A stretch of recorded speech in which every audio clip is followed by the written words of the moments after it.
اتنے میں آواز آتی ہے، حسین حسین تو کامیاب ہو گیا۔ امام حسین نے جیسے ہی یہ صدا سنی، رزن پہ قضائے ہی و تسلیماً لامرے ہی پڑھا اور ذوالفقار کو نیام میں رکھ دیا۔ وہ پتھر، وہ نیزے، وہ بھالے، وہ تیر، وہ کربلا کی گرم مٹی امام حسین کے جسم پہ لگتی رہی۔ امام حسین گھوڑے کی زین سے زمین پہ، امام حسین کے جسم پہ اتنے تیر تھے کہ رسول اللہ کا نواسا نہ زین پہ تھا نہ زمین پہ تھا، بس تیروں کے آسمان پہ تھا۔ اتنے میں عمر بن سعد نے کہا، حسین گر گیا، جاؤ جاؤ حسین کا سر قلم کرو تاکہ یہ خبر ہم یزید تک فوراً پہنچ جائے، ہمیں انعام ملے۔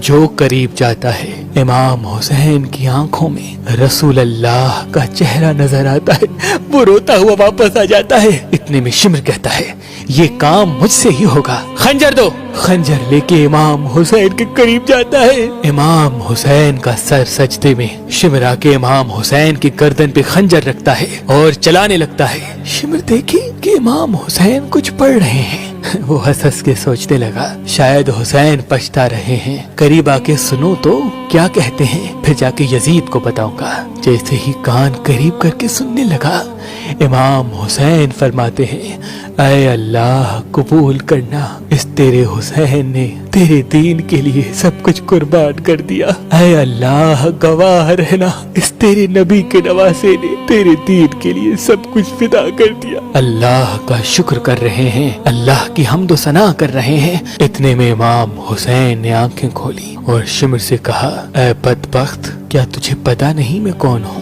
شمر نے کہا، ہاں مجھے پتا ہے، تو رسول اللہ کا نواسا ہے، علی کا بیٹا ہے، فاطمہ کا بیٹا ہے۔ امام حسین نے کہا، تم پھر بھی مجھے قتل کر رہے ہو۔ شمر نے کہا، تمہیں قتل کرنے سے مجھے سونا ملے گا، حکومت ملے گی۔ امام حسین نے فرمایا، میں جنت کا سردار ہوں، کیا تمہیں اپنے جنت کی فکر نہیں؟ شمر ہنستا رہا اور امام حسین کے پاؤں گلے پہ خنجر چلانے لگا۔ امام حسین اللہ کا ذکر کرتے رہے اور یوں نواسا رسول کا سر تن سے جدا ہو گیا۔ بس امام حسین کا سر کٹنا تھا۔ فوج یزید میں خوشی کا ماحول برپا ہو گیا، سب جھومنے لگے، ناچنے لگے۔ عمر بن سعد نے کہا کہ لوٹو، اہل بیت کے خیموں کو لوٹ لو۔ بس فوج خیموں کی طرف بڑھتی ہے، بیویوں نے ماتم کرنا شروع کر دیا۔ فوج یزید ایک ایک چیز کو لوٹنا شروع کرتے ہیں۔